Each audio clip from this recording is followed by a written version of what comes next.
Hello everyone.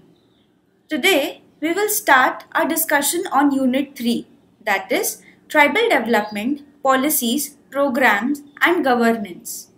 The objective of this chapter is to understand the history of tribal development administration in India, to critically analyze the role of government-sponsored policies and programs for achieving development in tribal areas, to study and evaluate the plan and sub-plans introduced by government during various 5-year plans, to understand the role of tribal movements in integrating national policies for their protection, growth and survival.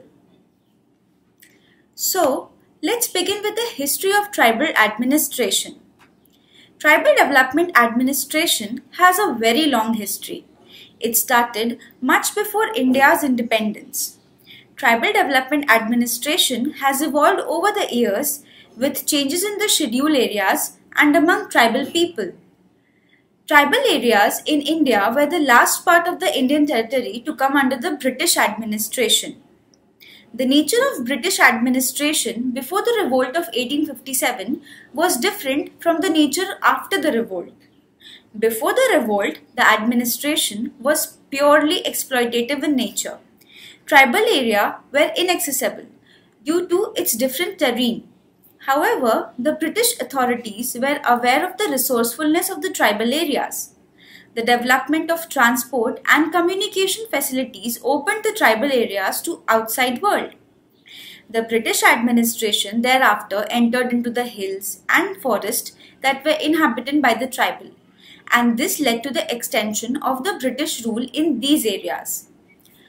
The British started with establishment of law and order administration in these areas. The British administration soon realized that tribal areas need to be governed in a different way than the rest of the country. This different way of administration is possible only through policy of isolation. This is what the Britishers thought.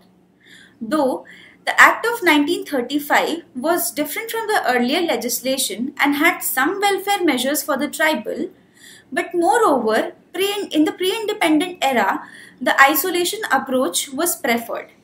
This approach did not improve the socio-economic and educational status of tribal people.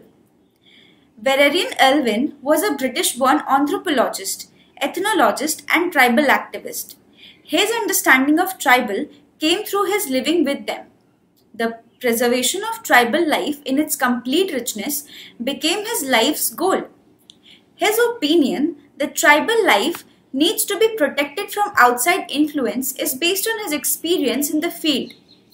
Elwin supported the policy of isolation and gained much reputation for this approach, drawing criticism and appreciation both.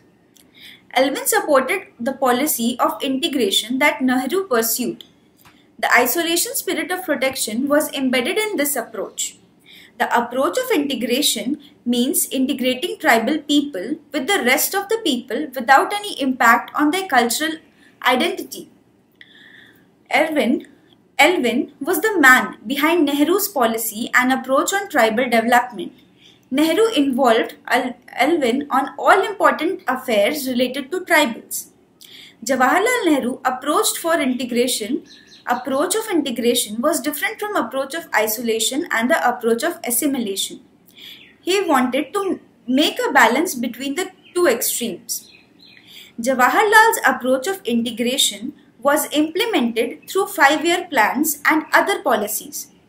Tribal development administration in the post-independence can be understood through the study of various provisions for the scheduled tribes in the Constitution of India and understanding the philosophy and approaches behind these provisions. The strategy of the tribal development, especially policies and schemes that have been devised, can be understood through the analysis of the 5-year plans. We will learn about the tribal development in respect to the 5-year plans in the next video. Thank you.